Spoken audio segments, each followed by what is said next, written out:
Welcome, everyone, to this briefing brought to you by the Israel Defense and Security Forum, IDSF. In Hebrew, our name is Abitchonistim.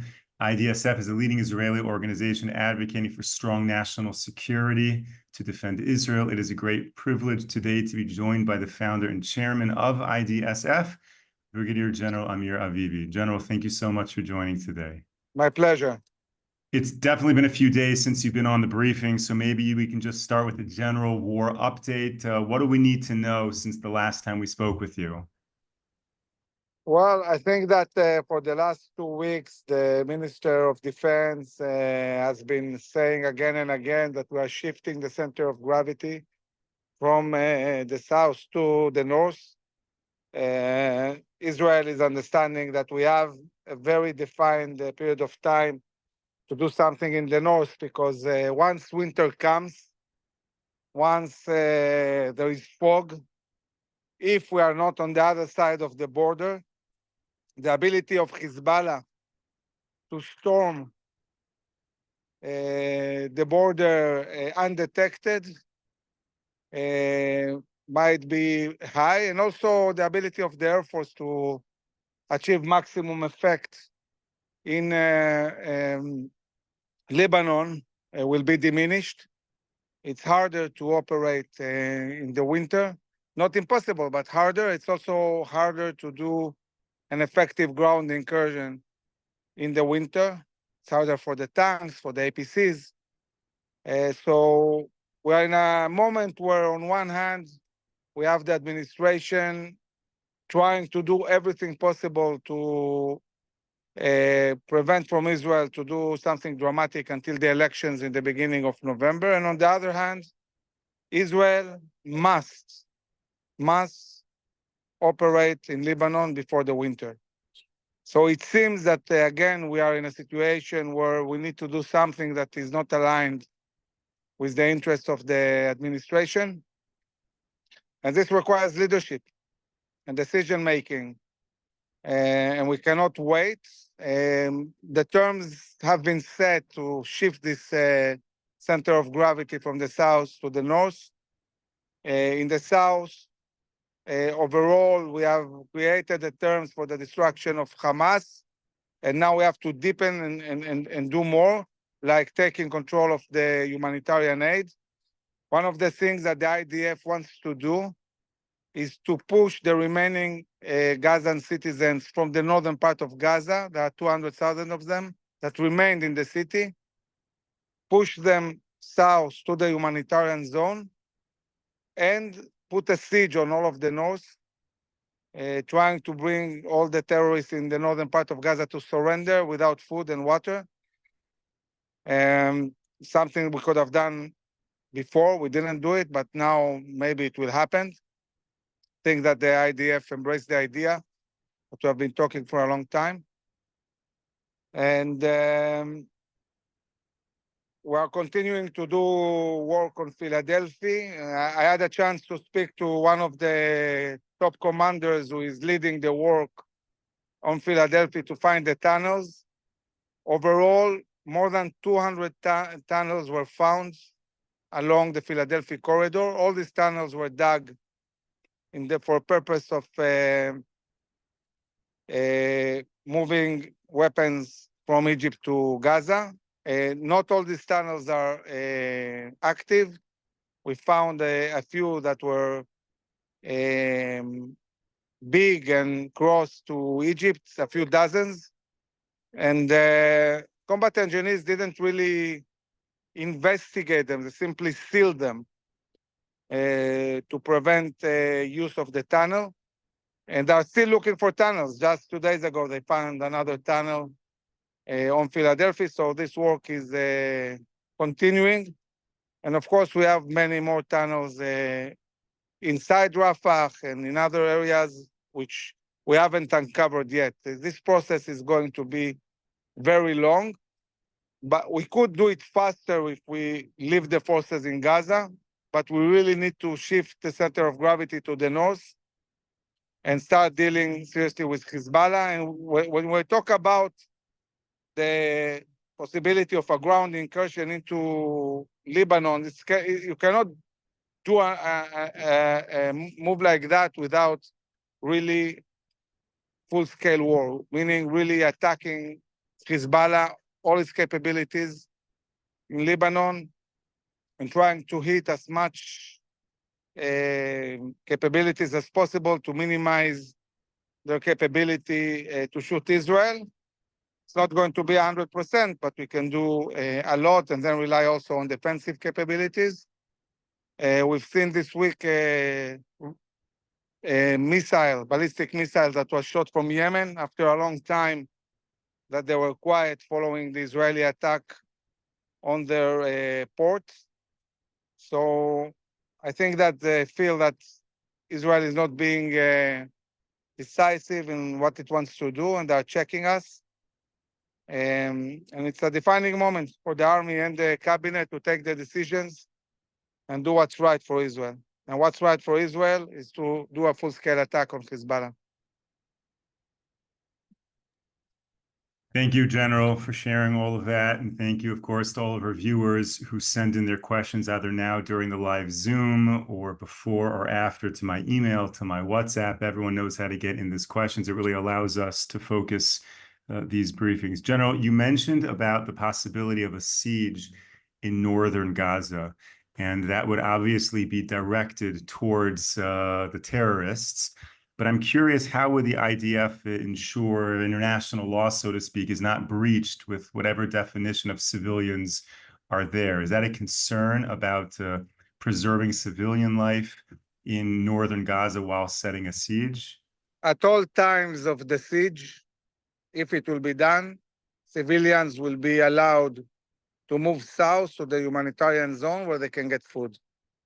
So a siege doesn't mean that civilians cannot move. Let's say most of them moved, some of them didn't. Those who didn't can move anytime, reach the crossings that are controlled by the IDF and move south to the humanitarian zone, and there they can get all the aid they need. Okay, so just to understand a little bit more, so if a Gazan civilian were to enter a checkpoint to exit from the area that is being sieged, what is the system in place to identify whether he's a terrorist? Meaning, if he's a military-aged man living in Gaza, how does the IDF know if he's a terrorist? So we have sophisticated cameras, face recognition.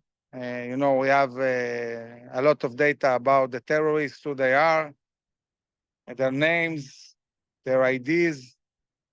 So we're able to monitor, and I'm not sure it's 100%, but it's good enough. I'm not sure that terrorists will take the chance to come to an IDF crossing knowing they might be arrested or killed. So I would assume that most of the people that will move will be civilians. That's amazing to know that the IDF is really that much on top of the rank and file of Hamas terrorists. So in terms of the Philadelphia corridor, you have been pushing very, very hard for Israel to retain the Philadelphia corridor. And you've spoken many a times on these briefings about the strategic necessity. I'm curious to know, what are you seeing right now within the upper leadership of the government, of the IDF? Are people listening to you? Is the Philadelphia corridor understood to be critical and it cannot be given up at this point? When it comes to the Southern Command, when it comes to the Prime Minister, I think it's crystal clear how important Philadelphia is. I don't know about the Chief of Staff and the Minister of Defense, because they have been saying that we can leave Philadelphia for a month or a month and a half. I think it's not true. I mean, we saw on the 7th of October, in 2-3 hours, not a month and a half, 3 hours, 6,000 people, terrorists, crossed the border between Gaza and Israel. So in a very short period of time, you can move thousands of people, thousands of rockets. You can take out as many hostages as you want to Iran. So to me, it doesn't make sense to say, it's just a month or a month and a half. It's not a long time. And also, I think that if we go out, I'm not sure we'll be able to come back. It's not clear. So I think that the fact that the Prime Minister is insisting on keeping Philadelphia, it's the right strategy. I don't think, by the way, that even leaving Philadelphia would have been enough for Hamas to cut a deal. I think they don't want a deal at all. They have many, many restrictions, not only Philadelphia. So we have to understand, if we want to bring back our hostages, we need to destroy Hamas.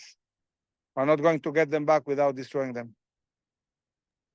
Now, in terms of destroying Hamas, are you able to give us any numbers or any percentages of how many terrorists are still alive and well, any part of Gaza, or what percentage of their operational capacity is still intact? I think we're talking about around 70% killed or injured. I think one of the interesting letters the Minister of Defense talked about in the last week, he read a letter written by the former brigade commander of Khan Yunis, who was targeted together with death. He wrote a letter a few months ago to Sinwar brothers, and he said, the situation is not easy. We were left only with 5% rockets. The IDF killed 50% of the terrorists, 25% ran away, and we're only with 25% of the forces. He talked about lack of munition, lack of other capabilities, and he said that the Palestinian society is growing with Hamas. Since then, things have deteriorated dramatically for Hamas. We really need to find Sinwar and kill him. And there will be a moment where this ecosystem of Hamas will collapse. We simply need to continue doing what we're doing. We need what we call in Hebrew savlanut, patience. People are saying, wow, well, it's 11 months, we didn't win yet. Yes, okay, it's long, sure. But it takes time. Hamas is the size of all of ISIS. And it's more organized than ISIS, more equipped, with better command and better infrastructure. Of course, it takes time. We only need to make sure we don't enable the creation of such a terror army again in Gaza. Should be the last time. Right. So in terms of taking away the power and control of Hamas, can you speak a little bit about the humanitarian aid in Gaza right now and the extent to which Israel is controlling that?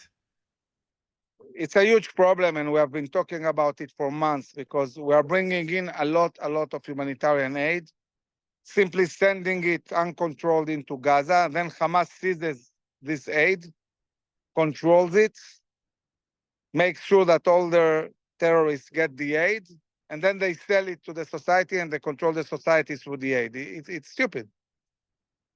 We need to control the aid. We have been talking about that for a long time. It's not happening. I'm hoping that finally they will do some steps to change this reality, at least in a part of the Gaza, if not in all the areas. But we'll see. We'll see how this proceeds. All right, let's move away from Gaza and go back up to what you spoke about on the northern border of Lebanon and Israel and the Hezbollah activities there. You mentioned that there's this timing issue, that as the winter months come forward and the fog increases, that affects Israel's capacity to enter into southern Lebanon. Can you speak a little bit about how that affects Hezbollah? As winter months begin, is Hezbollah going to have operational challenges, or does the weather favor them in terms of what they can do to Israel? 100% the weather favors them, not us. And this is why we need to operate now. We cannot wait. Under the heavy weather, they can attack, they can shoot rockets. It will be harder for us to detect. Things will be much more complicated for us. And maybe they will have some challenges with drones, maybe yes, maybe, I don't know, not sure. But overall, it's not good for us. We need to be proactive and do something now. So what do you think the main holdup is of a more aggressive posture with Hezbollah? There are several considerations. One is Gaza. If you go to a war in the north now, you have to pull out most of the forces in Gaza. It will really slow down dramatically the pace of operation in Gaza. This might have repercussions talking about the hostages. And the other thing is American pressure, and there is a lot of pressure. And I would say that the third thing is that it's not easy to take a decision like that. All of Israel will be under fire. The hard decision, especially talking about the holidays that are coming to create a reality where all of Israel is under fire. And this is why it was best to do it now, before the holidays, and move forward with this. But every day that passes, it gets more and more complicated. So, as we get closer and closer to the 1-year anniversary of the war, I mean, do you think that date has any significance in terms of Hezbollah choosing October 7th to enter the war? Are there any implications of a protracted war like this and reaching that anniversary? Well, I don't know if our enemies are going to choose this date as a symbol and do something, but I would definitely assume that if we won't attack first, eventually Iran and Hezbollah will attack us. They're not going to give up. And it's very important to attack first. It's crucial. We said 2 years ago, we have only two choices: 6-day war scenario or Yom Kippur scenario. In Gaza, we chose Yom Kippur scenario. It cannot happen again. Now we have to choose a 6-day war scenario. For sure. Now, General, you speak every day across Israel. For people who know your schedule, we don't understand how you're able to do it. You come in contact with many, many people. What do you think the feeling, the sentiment is of Israeli society in terms of resolve in this war, in terms of escalations up north with all of that that would mean for Israeli society? Do Israeli people want more war, or are they ready for more war, I would say? I think it's a mixture. On one hand, Israeli society is very, very resolute, many times more resolute than their leaders. I think the vast majority want decisive victory on all fronts. They're willing to fight, they're willing to sacrifice. They just want to make sure that really the government and the army is committed to victory and also do it the right way, and not involve small politics or other considerations, but simply really do the right things in order to win. But the society, many people are also worried, afraid of what will be, not knowing what will happen. Many people, their worldviews collapsed, and they're looking for an anchor. They need an explanation, they need optimism. And I think that one of the very important things we do is empower the society, empower the army and the government, gives them a sense of strength, capability, our ability to do things, optimism. We need to be optimists. And maybe for the first time since maybe the Yom Kippur War, we need to also believe that God is with us. We understand that there is a limit to what we can do as human beings, and we need to believe that if we do the right things, God will be with us. Absolutely. Couldn't say that better myself. In terms of the reservists, who have had to leave their families to fight in this war, to train, to leave their businesses, what is your sense of their resolve right now? Because a lot of the army requires these reservists. So Israeli society, you're saying, is mixed, but there's a lot of positive sentiment. But just practically speaking, do the reservists have that energy to keep going? I've spoken to several commanders in units. The units are with a lot of motivation. What brings down motivation is when they feel they're not used rightly. So if you take a reservist from his family, from his job, you send him and he doesn't feel he's doing something meaningful, this gets them angry. But if you send them to do something meaningful and they feel that this is really making an impact, they feel that this matters and they're willing to be a part of it. And this is something that really requires the government and the army to be very focused, to really do the right things and show leadership. People need inspiration. They want to be inspired. They want to believe that they're doing something for the greater good of Israel and the people of Israel. And they are part of something historical and big. And I think we are definitely in historical, biblical moments. And this is the way we should convey things to our soldiers and to our society. 100%, 100%. Brigadier General Amir Avivi, thank you so much for sharing of your time with all of us. And we really appreciate all that you are doing for the state of Israel. Thank you to all of our viewers, all of our supporters. A good number of people asked questions in the chat about the Houthis. We didn't address that today because that is the entire briefing tomorrow. So if you want to know more about what's going on with the Houthis, join us for tomorrow's briefing, 10 a.m. Eastern Time, 5 p.m. here in Israel. Until then, stay safe, stay strong. Take care, everyone. Thank you very much.